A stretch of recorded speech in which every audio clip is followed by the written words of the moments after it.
Attorney General Bondi, does a convicted sex offender like Ghislaine Maxwell deserve special treatment and privileges in prison? Yes or no? Let me be crystal clear on this. No.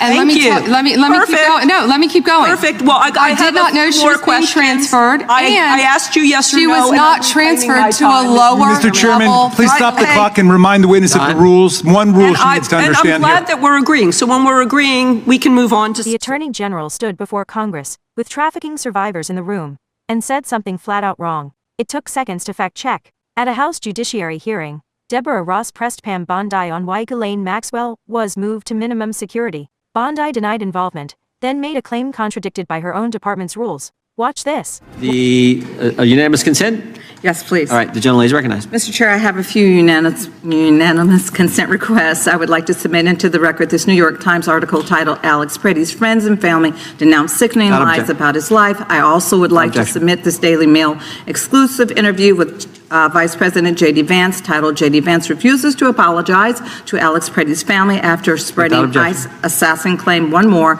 My last submission request is a New York Times article titled "FBI Agent Who Tried to Investigate ICE Officer in Shooting Resigns." Without objection. Thank you. The chair now recognizes the gentlelady from North Carolina. Thank you, Mr. Chairman. Attorney General Bondi, I think you and pretty much everybody else here and throughout the country believes that convicted sex offenders don't deserve special treatment or privileges in prison. And yet Ghislaine Maxwell, Jeffrey Epstein's co-conspirator, received perk after perk in prison. In July, she had a 2-day interview with your deputy and President Trump's former defense attorney, Todd Blanche.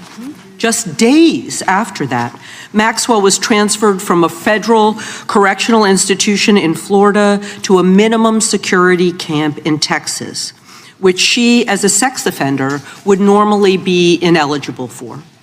At this new facility, as the ranking member talked about, and by the way, it's nicknamed Club Fed, we've heard reports that she's been afforded special privileges: puppy time, private workouts, personal mail, secretarial services.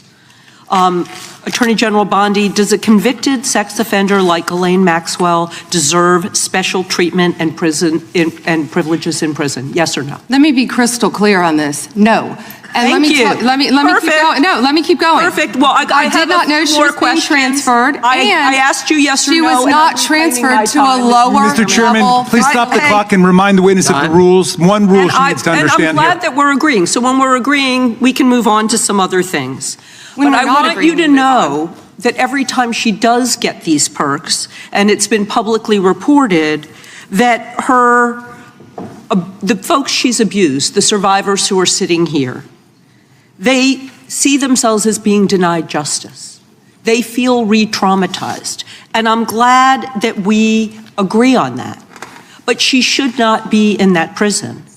And she needs to be moved back to a maximum security prison as soon as possible. But what she has told another committee here is that she won't cooperate with them unless she gets clemency from Donald Trump. It's just crazy to consider that she can be wielding this kind of influence within the administration. But that begs the question: who ordered her to be transferred to the minimum security prison that she was ineligible for? Who signed off on the special privileges? Was it Mr. Blanche? Was it one of your other subordinates? So please, can you tell us who sent her there, since you don't agree she should be there? I said I do not agree she should receive special treatment. She was transferred, I learned after the fact, to the same level facility, and that is a question for the Bureau of Prisons. I was not involved in that at all. The same level facility, I don't know why, but you know, instead of talking about Ghislaine Maxwell, who hopefully will die in prison, you should be talking about Irina Zarutska. I have a couple who of died on a subway. Right, and I absolutely... You don't talk about that. I have been talking about it and actually helping with these issues. But we're going to move back to you. I bet we are. Yes, of course, because you're here to testify. That's what the whole point of this endeavor is. So of course we're moving back to you. It is all about you. So, as we've heard, she took the fifth in response to every single question in that committee hearing. And her lawyer dangled the offer of clemency. Should Donald Trump pardon or commute her sentence? Should she be released from prison, yes or no? You said you hope she dies there, so I'm hoping the answer is no. I already answered that question. Good. I'm very glad. I really like this bipartisan agreement about when what it should agrees happen. with you, but you don't want to talk about Irina Zarutska. You don't want to talk about I talk about her murdered all by the a time, violent crime but offender I am not in here your to testify jurisdiction. before Congress. You are. That is your job today. You're That's what you're getting paid obsessed for. with attack. I want you to know that your own DOJ employee, he's recently been demoted and had some other problems, advises on pardons. Do you think he will be advising Mr. Trump on any kind of clemency or pardon for Ghislaine Maxwell?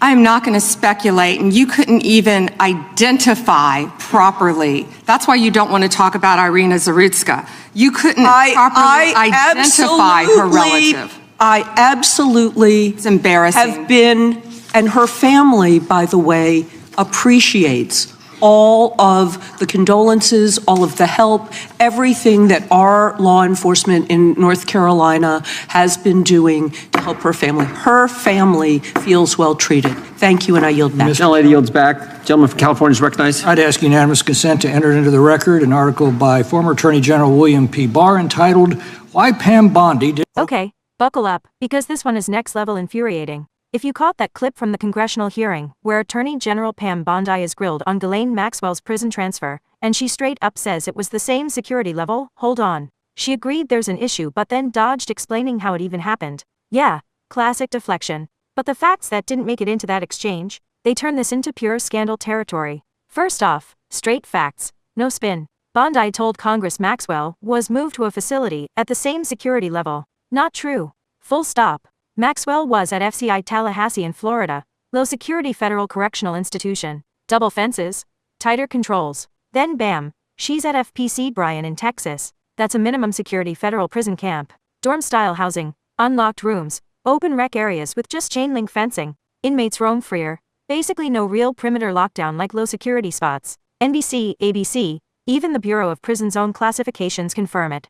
Low versus minimum, two different tiers. She said same. It wasn't. That's not opinion, that's their own system calling her out. Now point 2. And this is where it gets really sketchy. BOP policy is crystal clear on this. Convicted sex offenders like Maxwell, with that public safety factor for crimes involving minors, are supposed to stay at least low security, no community access, no minimum camps, period. Senator Sheldon Whitehouse spelled it out in his letter. To drop her to a camp, someone had to approve a special waiver, and guess who can sign off on that? Only the administrator at the BOP's Designation and Sentence Computation Center. Prison consultant Sam Mangold told NPR flat out, as far as he knows, Maxwell is the first person with her exact conviction type ever placed in a federal camp.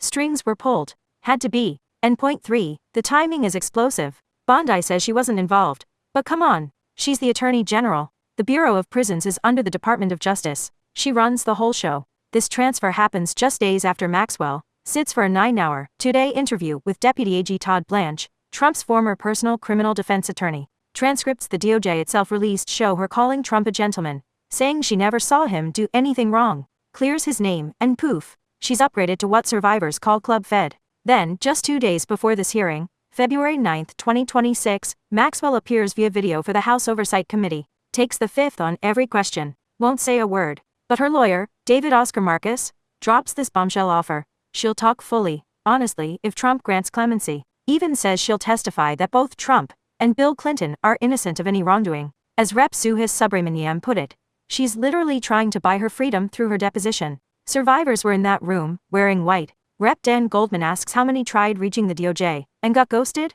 Every hand goes up. Every single one. These are people abused as kids, watching the woman who helped enable it get puppy programs and work release vibes, while they can't even get a meeting. And get this. Another inmate at Bryan, Julie Howell, speaks out, calls the transfer disgusting. She gets moved to a detention center in Houston real quick. BOP can move fast, when it suits them. This screams special treatment. Senator Jack Reed's letter nails it. Questions about whether Maxwell got this cushy spot in exchange for helpful info to shield the president's rep over public safety. Rep. Jamie Raskin called it a blatant violation of BOP rules. Rep. Ro Khanna pointed out the obvious. She didn't take the fifth with Blanche, Trump's guy, for 9 hours. But with Congress? Silence. Right now, no one's explained who approved the transfer. BOP won't comment. Bondi kicks it back to BOP, the agency she oversees. Multiple lawmakers demanding answers. Crickets. Trump? Back in October he said he'd have to take a look at a pardon. November? Didn't rule it in or out. Doors wide open. Bondi hopes Maxwell dies in prison.